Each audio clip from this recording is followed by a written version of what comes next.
Hello everyone, my name is Austin from Acura, and today I'll be showing you guys a tutorial on how to use your camera modes in your 2020 Acura RLX. So, in order to access this feature, all you have to do is to make sure you go to the center console.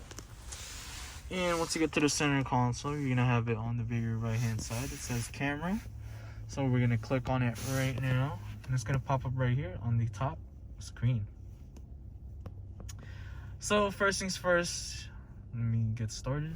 So you do have your multi-mode. So this is your 360 all-around camera mode, and you do have also the camera by the front grille where the Acura logo sits.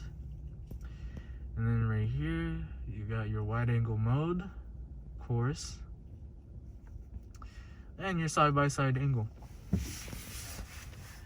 And moving on to the rear, all you have to do is, of course, go to the reverse button right here.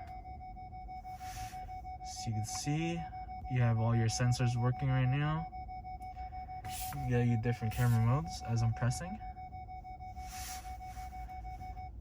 And yeah, that's pretty much it for this quick tutorial, you guys.